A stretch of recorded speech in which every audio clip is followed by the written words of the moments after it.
next skit is going to be about cliques and how people sort of segregate themselves into little groups.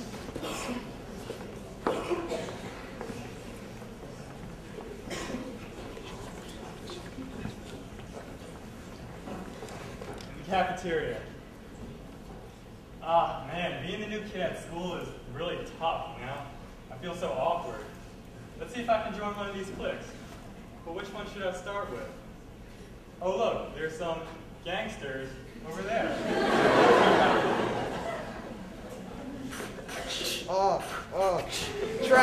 Traffic, looking for my chapstick, feeling kind of caustic. There's a poor maverick. Yo, what's happening? What you want? Yo, man, I just want to hang with you G's, you know, do the fat thing, you know, drive legs hot, drive legs hot, legs hot. Yo, you whack. Yeah. Well, that didn't go so well. Oh, look, it's the popular kids. I'm going to try to join them. Yeah, so that party last night was so much fun. Did you see the guy? He was amazing. He was so cute, I know. I don't know what school he goes to. How you doing? Who are you? Yo, girl, are you from Tennessee? Because you're the only 10 I see. You're an idiot. Go away. What a loser. I know, right?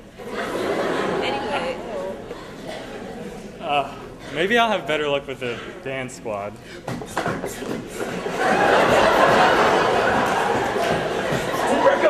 Keep it going, yeah. Yeah, I'm not going to even try.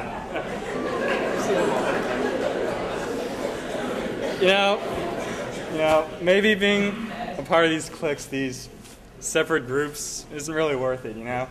I don't even know why they exist. They're just ridiculous. I'm just going to be myself. Hey, Emil. Hey, what's up? You're in my math class, right? Yeah, you're handy, right? Yeah, me and my buds are just about to go get some lunch. You want to come? Sure.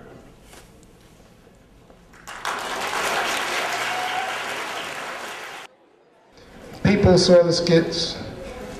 We laughed at them, right? 'Cause some of that stuff was funny. But the serious part about it was, it's still happening today. And then you went into groups, and you got serious. And you decided that you were going to do something about it. And this is the rising above part. Okay, for our group, the best one we came up with is getting to know people. Our group came up with get to know the person before judging them, respect people's differences, accepting other kids, and stand up for lonely people. What do you think has been your most influential work this past year in GAIA?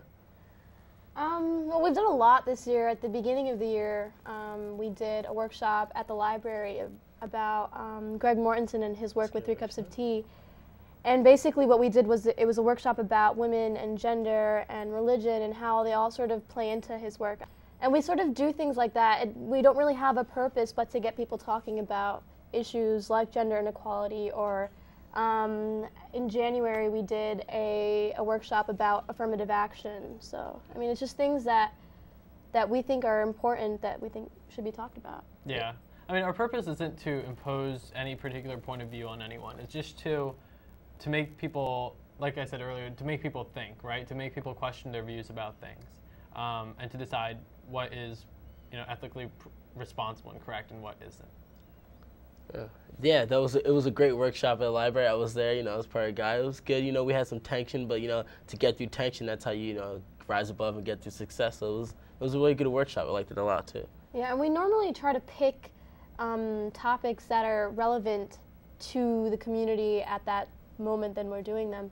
Like, we chose affirmative action because a lot of people were getting their college responses back from schools, like whether they had gotten in or whether they hadn't, and a lot of kids were talking about affirmative action and how that plays into the decisions. I mean, big topic. Yeah. Really big topic, yeah. Later in the year, we're hoping to do a workshop about same-sex marriage, because as you know, it was recently shot down by the New Jersey legislature. And so later on, when the court looks at the issue, we want to do a workshop to get people talking. Yeah, a lot of things happen with Proposition 8, California, and all. It's a really hot topic too, so it's good. Yeah. I mean, I'm really happy that we have these workshops because usually after each workshop, we get someone or another who comes up to us and says, wow, like how can I be part of this group, or how can I become involved with these workshops? And it's really nice to see that someone who comes to our workshops that isn't part of GAIA is really getting affected. And the problems that you talk about in the schools, like bullying or stereotypes, do any of the kids that you like reach to or talk to come up to you and talk about like specific problems in their school, or like say, yeah, it does happen, what can I do to like better my school or improve the situation? Yeah, I mean, I know that for me personally, I've had a lot of people come up to me and be like, oh, you know, I really enjoyed that workshop. It means a lot to me specifically because, you know, oh, I got rejected from a school, or you know what I mean? So, yeah. I mean, a lot of times it's not always about just the workshop. The ideas kind of build on in school itself, and you get people talking about it after the workshops are over. It's great. It's really good. Yeah, I mean, like in our affirmative action workshop, for example, one of the things we did is we broke into these groups we call affinity groups, which are groups based on race. So for about 20 minutes, all the Caucasians would be in one group, all the Asians would be in another. And even though this may seem like it's counterproductive, right? Because it's our whole goal is to unite people and we're separating them. It's really not, because what it does is it allows people to talk freely and openly about what they think. And then at the end, all the groups came together and we just summarized what each group decided was their view on affirmative action or challenges they had or reasons they liked affirmative action. And so through having affinity groups first and then having a big group discussion, we really got some really honest communication. Yeah. Yeah, that is a great way because, you know, they're very comfortable. They talk about, you know, the tension they have with affirmative action or the views that they don't really want to say, let's say, African-American, they wouldn't tell them the phrase, hey, you just got in because, you know, you're black or something like that. It's in their group, so they'll be able to say it more comfortably, and then you come out and, you know, then you really get the truth, and that's how you get by. So it's good stuff. Exactly. Once again, I just want to thank you guys for being our guests on the show, and just want to thank you again, you know, physics phenom, Shyam Modi, and also Sheeba Reef, the beautiful Cornell Student Board President. And, you know, it was great having you guys. Thanks for having us on the show, Ajamu. Welcome. We really appreciate it. Thank you. It was a pleasure. Thank you. Thank you. Thank you a lot.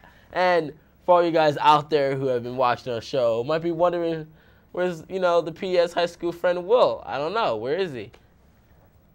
Well, he's right there. Yep, Ajamu, that's me.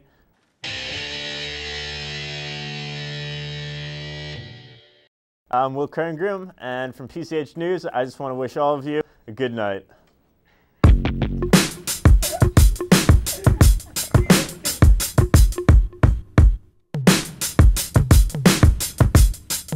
Yeah.